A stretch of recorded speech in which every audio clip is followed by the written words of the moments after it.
Hello friends, कैसे हैं आप सभी लोग। आई होप आप सब लोग बिल्कुल ठीक होंगे। चलिए शुरू करते हैं आज की क्लास।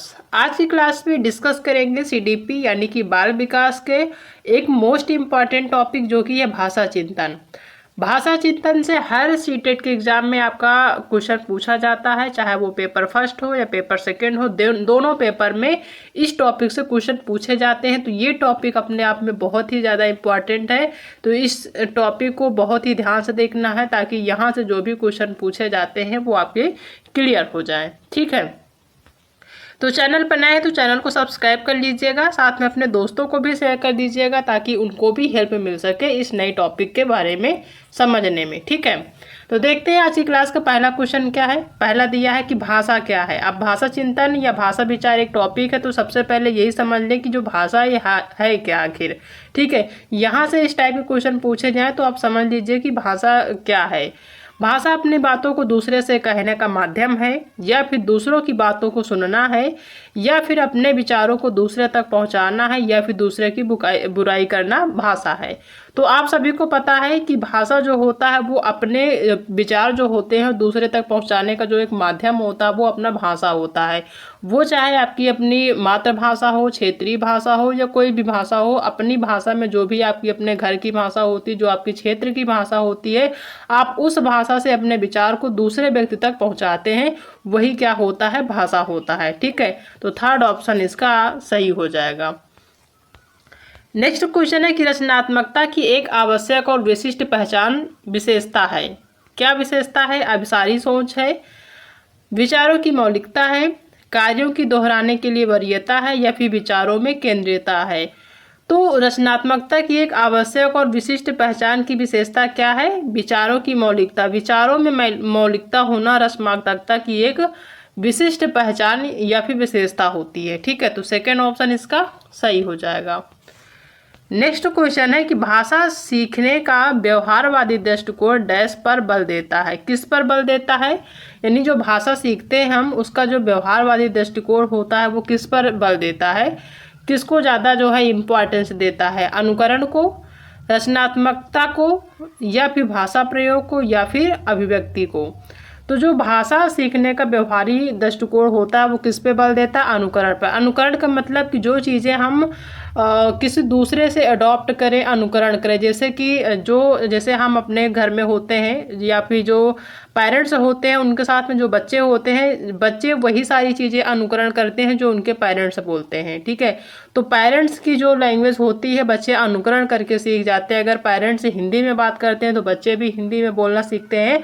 अगर पेरेंट्स या घर के सदस्य इंग्लिश में बात कर रहे होते हैं तो वो जो है इंग्लिश को अनुकरण करके सीख जाते हैं। उसके लिए अलग से पेन पेपर की जरूरत नहीं होती, वो अनुकरण के माध्यम से ही उस भाषा को सीख जाते हैं व्यवहारवादी पे। यानी कि जो व्यवहार में चीज़ें होती हैं, जो उनके परिवार में उनके सदस्यों द्वारा बोली जाती हैं या व्यवहार में जो लाई जाती है जो भाषा, वही वो अनुकरण के माध्यम से सीख जाते हैं।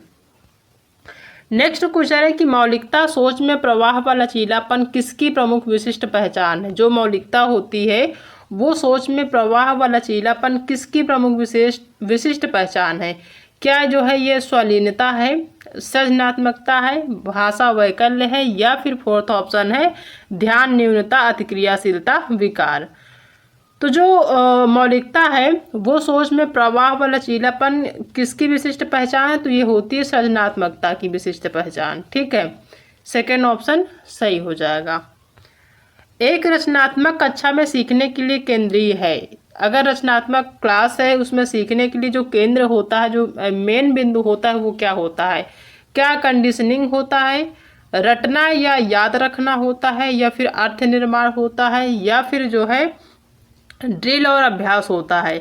तो एक जो एक्टिविटी वाली क्लास होती है, जो एक रचनात्मक क्लास होती है, उसमें सीखने का जो मेन माध्यम होता है वो ड्रिल और अभ्यास होता है। कोई भी चीज़ सीखना है तो सबसे पहले जो ड्रिल और अभ्यास होता है उसी माध्यम से बच्चा सीखता है, ज़्यादा से ज़्यादा अभ्यास करने की कोशिश करता है, रटने या याद करने की कोशिश बिल्कुल भी नहीं करता है। ठीक है, तो ड्रिल और अभ्यास के माध्यम से बच्चा सीखने की कोशिश पूरी करता है। यह मान्यता है कि भौतिक वस्तुएं जैसे गुड़िया, कार में सजीव गुण होते हैं, क्या कहलाती है? जैसे कोई भी बच्चा है वो ये समझ लेता है कि जो गुड़िया जिस गुड़िया से खेल रहा है उसमें जीव है, यानी कि वो बोल सकती है, वो चल सकती है, ठीक है, वो हाथ हिला सकती है, यानी कि वो सजीव हो, उसको सजीव मान लेता है। या फिर जो कार होता है वो चल रही होती है तो उसको मान लेता है कि इसमें सजीव है, ये इसमें जीव है, तभी ये जो है चल रही है, तो ये बोल भी सकती है। तो इस तरीके की जो चीज़ें जो है बच्चा समझता है वो किस सोच को जो है प्रदर्शित करता है, क्या वो जीववादी सोच है, पदानुक्रमित सोच है, केंद्रीयकरण है, या फिर है वर्गीकरण। तो अगर कोई भी बच्चा इस तरीके की सोच रखता है कि जो गुड़िया है वो सजीव है, या साइकिल सजीव है, या फिर कार सजीव है, तो वो क्या कौन सी सोच रखता है, तो वो जो है जीववादी सोच रखता है। ठीक है, यानी किसी निर्जीव चीज में, किसी निर्जीव वस्तु या सामान को वो अगर वो सजीव मान लेता है तो वो कौन सा सोच है, वो है जीववादी सोच। ठीक है, नेक्स्ट क्वेश्चन है कि यदि जन्म से ही बालक को समाज से बाहर रखा जाए तो बालक में भाषा विकास कैसा होगा। यदि किसी भी बच्चे को जन्म से, यानी जब से उसकी जो है बर्थ होती है, जन्म से जब से वो पैदा होता है उस तब से लेकर जब तक वो बड़ा नहीं हो जाए तब तक उसको समाज से बाहर रखा जाए, यानी कि उसके आसपास ज़्यादा लोग ना हो, ना तो उसके परिवार के सदस्य हो, ना अन्य व्यक्ति हो, तो बालक में भाषा विकास कैसा होगा। सामान्य रूप से होगा, यानी जैसे सभी बच्चों में होता है क्या वैसे ही होगा, या फिर कम होगा, या फिर बिल्कुल नहीं होगा, या फिर कहा नहीं जा सकता। तो आप सभी ने एक स्टोरी सुनी होगी मोगली की। आपने देखा होगा मोगली जो है वो जंगल में पलता बढ़ता है जानवरों के साथ। तो वो क्या होता है कि जो है वो जैसे जानवर बोलते हैं वैसे ही भाषा वो जो है सीख जाता है, वैसे ही बोलता है। इंसानों की भाषा जो मनुष्य बोलते हैं उनकी भाषा ना तो वो बोल पाता है ना समझ पाता है। उसका रीजन यही है कि जब से उसका जन्म हुआ था तब से उसे जो है समाज नहीं मिला था, यानी परिवार के लोग नहीं मिले थे, अन्य सदस्य नहीं मिले थे। वो जो जहाँ पे रहा था, पला बढ़ा था, वो जो है जंगल में पला बढ़ा था। इस वजह से उसमें जो भाषा के विकास है बिल्कुल भी नहीं हुआ था, यानी वो एक भी शब्द नहीं बोल पाता था। ठीक है, तो अगर किसी भी व्यक्ति को समाज से बाहर रखते हैं और समाज से बाहर रहता है तो उसमें जो भाषा का विकास होगा बिल्कुल ही नहीं होगा, क्योंकि ना तो वो सुन पाएगा, ना तो वो सुन रहा होता है, ना देख पाता है। क्योंकि बच्चे जो है शुरुआत में चीज़ों को अनुकरण करके ही सीखते हैं, तो अनुकरण करने का कोई भी माध्यम उसके पास रहता ही नहीं है, तो जिस वजह से उसका जो भाषा का विकास है नहीं हो पाता। जैसे आप मोगली देखते हैं, मोगली के पास जो है कोई भी सामाजिक जो है वातावरण नहीं था, ना तो कोई उसके घर के सदस्य थे, ना बाहर के सदस्य थे, यानी कि वहाँ पे मनुष्य एक भी नहीं थे जहाँ पे उसका पालन पोषण हुआ था। वो जो है बचपन से ही जंगल में चला गया था, जंगल में जानवरों के साथ रहता था, तो जानवरों की भाषा समझने लगा था, ना कि मनुष्यों की। ठीक है, तो अगर किसी भी व्यक्ति को, किसी भी बच्चे को समाज से बाहर रखेंगे तो उसमें भाषा का विकास बिल्कुल भी नहीं होगा। ठीक है, इस चीज़ को ध्यान रखना है। नेक्स्ट क्वेश्चन है कि रचनात्मकता की एक पहचान विशेषता है। क्या विशेषता है। अब सारी सोच कई अलग अलग विचारों या उत्तरों को प्रस्तावित करने की क्षमता है, या फिर अभिसारी सोच एक उत्तर पर ध्यान केंद्रित करने की क्षमता है। बिल्कुल नहीं, एक उत्तर पर ध्यान केंद्रित करने की क्षमता नहीं होती। निष्क्रिय नकल करने की क्षमता ये भी नहीं होती है। फोर्थ है कि लंबे गद्यांशों को रटना तो वैसे भी नेगेटिव है, रटने का जैसे भी देखेंगे आप उसको काट देंगे। ठीक है, ये जो अब जब हम पॉजिटिव और निगेटिव टैग वर्ड्स का पूरा जो है पढ़ाएंगे चैप्टर, तब उसमें चीज़ें बताएंगे कि कौन सी पॉजिटिव चीज़ें होती, कौन सी निगेटिव, उसको देख के ही आप आसानी से जो है आंसर कर पाएंगे। तो जो रचनात्मकता है उसकी जो विशेषता होती है वो अपसारी सोच कई अलग अलग विचारों या उत्तरों को प्रस्तावित करने की क्या होती है, क्षमता होती है, कैपेसिटी होती है। ठीक है, तो पहला ऑप्शन इसका सही हो जाएगा। नेक्स्ट क्वेश्चन है कि कौन सा प्रश्न प्रत्यास्मरण को नहीं अपितु आलोचनात्मक सोच को बढ़ावा देता है। कौन सा प्रश्न प्रत्यास्मरण को नहीं बल्कि आलोचनात्मक सोच को बढ़ावा देता है। प्रश्न है कि टेलीफोन का आविष्कार किस वर्ष में हुआ था। ये क्या प्रश्न है, क्या ये जो है आलोचनात्मक सोच को बढ़ावा देता है, या फिर भारत में कितने राज्य हैं यह है, या फिर भारत के प्रथम प्रधानमंत्री कौन थे, या फिर फोर्थ ऑप्शन है कि जेंडर रूढ़िवादिता को चुनौती देने के लिए क्या विभिन्न तरीके हो सकते हैं। बिल्कुल सही, ये फोर्थ ऑप्शन आपका सही हो जाएगा। ये जो है ये प्रत्यास्मरण को नहीं बल्कि क्या करता है, आलोचनात्मक प्रश्न को बढ़ावा देता है। ठीक है, तो फोर्थ ऑप्शन सही होगा। नेक्स्ट क्वेश्चन है कि निम्न में से रचनात्मकता की महत्वपूर्ण विशेषताएं कौन सी हैं। जो रचनात्मकता की विशेषताएं होती है वो कौन सी होती हैं, क्या अभिसारी सोच होती है। तो बिल्कुल सही, ये भी जो है रचनात्मकता की महत्वपूर्ण विशेषताओं में से एक है। दूसरा, विचारों की मौलिकता, ये भी है। तीसरा, लचीलापन, ये भी आपका जो है एक महत्वपूर्ण विशेषता है किसकी, रचनात्मकता की। अपसारी सोच आपका नहीं होता है, ठीक है। तो फर्स्ट, सेकेंड और थर्ड ये तीनों विशेषताएं होती हैं किसकी, रचनात्मकता की। तो इसका जो सही आंसर होगा वो आपका सेकेंड ऑप्शन सही हो जाएगा, पहला, दूसरा और तीसरा, ठीक है। नेक्स्ट क्वेश्चन है कि भाषा में अर्थ की सबसे छोटी इकाई क्या है। ये क्वेश्चन कई बार पूछा गया है कि भाषा में जो अर्थ की सबसे छोटी इकाई होती है वो कौन होती है, क्या वो वाक्य होती है, रूपिम होती है, स्वनिम होती है, या होती है इनमें से कोई नहीं। तो भाषा में जो अर्थ की सबसे छोटी इकाई मानी जाती है वो कौन मानी जाती है, वो होती है रूपिम, ठीक है। नेक्स्ट क्वेश्चन है कि बच्चों में अवधारणात्मक समझ को सक्षम करने के लिए इनमें से कौन सा महत्वपूर्ण गतिविधि है। बच्चों में अवधारणात्मक समझ को सक्षम करने के लिए कौन सी महत्वपूर्ण गतिविधि होती है, क्या वो संवाद है, प्रत्यक्ष निर्देश है, व्याख्यान है, या फिर है पुरस्कार। क्वेश्चन कह रहा है कि बच्चों में अवधारणात्मक समझ को सक्षम करने के लिए, जाहिर सी बात है किसी भी बच्चे में जो है अवधारणात्मक जो समझ होती है, किसी भी अवधारणा को समझने के लिए सबसे ज़्यादा जो महत्वपूर्ण एक्टिविटी होती है वो होती है संवाद, आपस में वार्तालाप करना सबसे महत्वपूर्ण गतिविधि यानी कि एक्टिविटी होती है, ठीक है। नेक्स्ट क्वेश्चन है, कथन और तर्क दिया है। कथन दिया है कि सृजनात्मकता केवल कलाकार, वैज्ञानिक, कवि जैसे व्यक्तियों तक सीमित है। क्या रियल में सृजनात्मकता केवल कलाकार, वैज्ञानिक, कवि जैसे व्यक्तियों तक सीमित है? बिल्कुल नहीं। सिर्फ जो है कलाकार, वैज्ञानिक या कवि या फिर कवि जैसे व्यक्तियों तक सीमित नहीं होता, बल्कि अन्य व्यक्तियों तक भी होता है। तो केवल यहाँ दिया, इसको देख के ही आप समझ जाएं कि ये कथन क्या है, गलत है। दूसरा दिया है कि दस्ती कार्य जैसे बढ़ईगिरी व खाना पकाने में सृजनात्मकता की कोई गुंजाइश नहीं है। ये भी आपका क्या है, गलत है, ठीक है। तो यानी कथन और तर्क दोनों क्या है, गलत है। तो इसमें सही विकल्प क्या है, इसमें पहला तो होगा नहीं, दूसरा भी नहीं होगा, तीसरा भी इसमें क्या है, फोर्थ ऑप्शन, यानी कि ए और आर दोनों क्या है, गलत है। ना तो दोनों व्याख्या करते हैं, ना तो दोनों सही हैं, ठीक है। नेक्स्ट क्वेश्चन है कि बालक का बलबलाना एक प्रक्रिया है। जो बालक या छोटे बच्चे जब होते हैं, जब वो बोल नहीं पाते पूरे शब्दों को सही तरीके से, तो शुरुआत में वो ऐसे ऐसे शब्द या ऐसी आवाज़ निकालते हैं जिससे पता ही नहीं चलता कि ये बोलना क्या चाह रहा है। लेकिन कोई शब्द तो बोलता है लेकिन हमें नहीं समझ में आ रहा होता है, तो उसको हम क्या कहते हैं, बलबलाना कहते हैं। तो वो एक प्रक्रिया किस चीज़ की होती है, क्या वो भाषा विकास की होती है, सामाजिक विकास की होती है, शारीरिक विकास की, या फिर इनमें से कोई नहीं।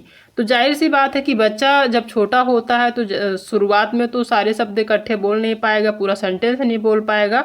वो शुरुआत में अगर मम्मी भी बोलने की कोशिश करता है, पापा भी, तो पूरे शब्द सही से समझ में नहीं आते, हमें लगता ही नहीं कि ये क्या बोल रहा है। तो वो होता है बलबलाना प्रक्रिया। तो वो क्या होता है, वो भाषा विकास होता है। भाषा विकास की एक प्रक्रिया होती है जिसमें बच्चा शब्दों को पूरी तरीके से सही से नहीं बोल पाता, सारे शब्द एक ही में लपटे हुए समझ में आते हैं। तो वो क्या होता है, भाषा विकास का प्रारंभिक स्थिति होती है, यानी शुरुआती स्थिति होती है जिसमें बच्चा चीज़ों को बहुत अच्छे से नहीं बोल पाता है, ठीक है। नेक्स्ट क्वेश्चन है कि विभिन्न घटनाओं को समझने के लिए बच्चों द्वारा गढ़ी सहज संरचनाएं क्या होती हैं। जो ये सहज संरचनाएं होती हैं ये दर्शाती हैं कि बच्चों की सोच कितनी गलत और तर्कहीन है। क्या ये सब जो है संरचनाएं होती हैं, या फिर जो संरचनाएं होती हैं सजा देकर दृढ़ता से हतोत्साहित करना चाहिए, या फिर बच्चों के चिंतन को प्रक्रियाओं में अंतर्दृष्टि हो देती हैं, या फिर ये है जो है ये महत्वहीन और शिक्षण अधिगम प्रक्रिया में इनको अनदेखी करनी चाहिए। तो जो ये विभिन्न घटनाओं को समझने के लिए बच्चों में जो बच्चों द्वारा जो गढ़ी सहज संरचनाएं होती हैं ये क्या होती हैं, ये बच्चों की चिंतन की प्रक्रियाओं में अंतर्दृष्टि देती हैं, ठीक है। थर्ड ऑप्शन इसका सही हो जाए कि बच्चों के चिंतन की प्रक्रियाओं में क्या होती हैं, अंतर्दृष्टि देती हैं। थर्ड ऑप्शन सही होगा। नेक्स्ट क्वेश्चन है कि निम्न में से कौन सा समालोचनात्मक चिंतन को बढ़ावा देता है बजाय कि सूचनाओं के मात्र प्रत्यास्मरण को। कौन सा समालोचनात्मक चिंतन को बढ़ावा देता है बजाय कि सूचनाओं के मात्र प्रत्यास्मरण को? पहला ऑप्शन है कि आखिरी जनगणना किस वर्ष हुई थी, तो ये तो है नहीं। महात्मा गांधी का जन्म कहाँ हुआ था, ये भी नहीं है। भारत के प्रथम राष्ट्रपति कौन थे, ये भी नहीं है। फोर्थ ऑप्शन है कि समाज में लोकतांत्रिक आदर्शों को बढ़ावा कैसे दिया जा सकता है, ये है आपका सही आंसर। फोर्थ ऑप्शन इसका सही हो जाएगा, जो कि प्रत्यास्मरण को क्या करता है, बढ़ावा देता है। नेक्स्ट क्वेश्चन है कि धारणाओं में लचीलापन, धारा प्रवाहिता और मौलिकता इनमें से किसकी प्रातिनिधिक अभिज्ञेय विशेषताएं हैं? किसकी विशेषताएं हैं? क्या रचनात्मक शिक्षार्थी की हैं, अवसारी विचारक की हैं, या फिर विचारण विवेचन में अनियमितता है, या फिर स्वलीनता है? तो धारणाओं में लचीलापन, किसी भी धारणा में लचीलापन हो, धारा प्रवाहिता हो और मौलिकता हो, तो ये किसकी विशेषताएं होती हैं? ये एक रचनात्मक शिक्षार्थी की क्या होती हैं, विशेषताएं होती हैं। ठीक है। नेक्स्ट क्वेश्चन है कि सामाजिक रचनात्मक परिप्रेक्ष्य के अनुसार भाषा जो है वो क्या है? सामाजिक पारस्परिक क्रियाओं के मौके प्रदान करके अधिगम को सुसाध्य बनाती हैं, या फिर जो है चिंतन पर रोक लगाकर अधिगम प्रक्रिया में एक बाधक बनती है? बिल्कुल नहीं। अधिगम की प्रक्रिया में निरर्थक है, ये भी गलत है। इसका पहला ही सही होगा कि सामाजिक पारस्परिक क्रियाओं के मौके प्रदान करके अधिगम को सुसाध्य बनाती है। मौके प्रदान करना, अवसर देना, ये क्या होते हैं, पॉजिटिव वर्ड होते हैं। तो ये हमेशा जहाँ भी होंगे, जिस भी ऑप्शन में होंगे, ये हमेशा सही होगा आपका ऑप्शन। ठीक है। यहाँ पे अवरोध दिया है, तो अधिगम की प्रक्रियाओं को अवरोध करती है, तो ये तो वैसे भी गलत होगा। अवरोध करना है, रोकना, ठीक है, ये गलत है। नेक्स्ट क्वेश्चन है कि रचनात्मकता क्या है? जो रचनात्मकता है वो क्या है? कुछ ऐसा बनाने या खोजने की क्षमता जो मौलिक हो, बिल्कुल सही। किसी भी चीज़ को खोजने में, या बच्चा खुद से खोज रहा है, खुद से बना रहा है, और ये जो एक्टिविटी करता है वो क्या होता है, रचनात्मकता होता है, तो ये तो सही है। दूसरा कि बिना बोर हुए किसी कार्य को बार बार करने की क्षमता, ये गलत है। ठीक है। तीसरा है कि अंकों के अनुक्रमों को याद करने की क्षमता, याद करना हमने बताया निगेटिव होता है। अब सारी सोच करने की क्षमता, ये भी गलत है। पहला ही ऑप्शन सही होगा कि जो रचनात्मकता है वो कुछ ऐसा बनाने या खोजने की क्षमता है जो क्या हो, मौलिक हो। ठीक है, वो क्या होती है, रचनात्मकता होती है। ठीक है। नेक्स्ट क्वेश्चन है कि विद्यार्थियों में समालोचनात्मक चिंतन का विकास किस प्रकार सहज सुगम किया जा सकता है? विद्यार्थियों में समालोचनात्मक चिंतन का विकास किस प्रकार सहज और सुगम किया जा सकता है? विविध संदर्भों में अधिगम के अनुप्रयोग द्वारा, बिल्कुल सही। अधिगम के कई सारे प्रयोग के द्वारा जो है किसी भी समालोचनात्मक चिंतन होते हैं उनके विकास को सहज और सुगम किया जा सकता है अधिगम के अनुप्रयोगों द्वारा, तो ये तो सही है। दूसरा है कि समझ के स्थान पर कार्य को अति शीघ्र या शीघ्र पूरा करने के लिए प्रतियोगिता करवाकर, जी नहीं, ये इतनी जल्दी भी नहीं सही होती है। और व्याख्यान, जहाँ पे व्याख्यान हो, अध्यापक द्वारा दिए गए व्याख्यान का केवल सारांशीकरण करके, जहाँ पर व्याख्या और केवल दो नेगेटिव वर्ड हो जाए, कभी ऑप्शन आपका सही नहीं होगा, तो ये तो गलत है। फोर्थ ऑप्शन है कि विषय वस्तु का कंठस्थीकरण। कंठस्थीकरण हमने बताया, कंठस्थ करना या याद करना, ये क्या होता है, निगेटिव होता है, तो ये भी ऑप्शन आपका क्या हो जाएगा, गलत हो जाएगा। तो इसका जो सही आंसर है वो पहला ही होगा कि विद्यार्थियों में समालोचनात्मक चिंतन का विकास जो सहज सुगम किया जा सकता है, किसके द्वारा, विविध संदर्भों में अधिगम के अनुप्रयोगों द्वारा। ठीक है, तो पहला ही ऑप्शन इसका सही हो जाएगा। ठीक है, तो ये जो पूरा चैप्टर है भाषा विकास, ये जो है विचार चिंतन, ठीक है, या जो है भाषा चिंतन, यहाँ से जो है जो इम्पोर्टेंट क्वेश्चन है लगभग हमने डिस्कस कर लिए हैं। उसके बाद एक दिन और इस टॉपिक को डिस्कस करेंगे, जो भी इम्पोर्टेंट क्वेश्चन बचे हुए हैं सारी चीज़ें क्लियर हो जाएंगी। ठीक है, तो आज हमने इस टॉपिक से 20 क्वेश्चन जो कि इम्पॉर्टेंट हैं काफ़ी ज़्यादा और कई बार एग्जाम में पूछे गए, उनको हमने डिस्कस किया है।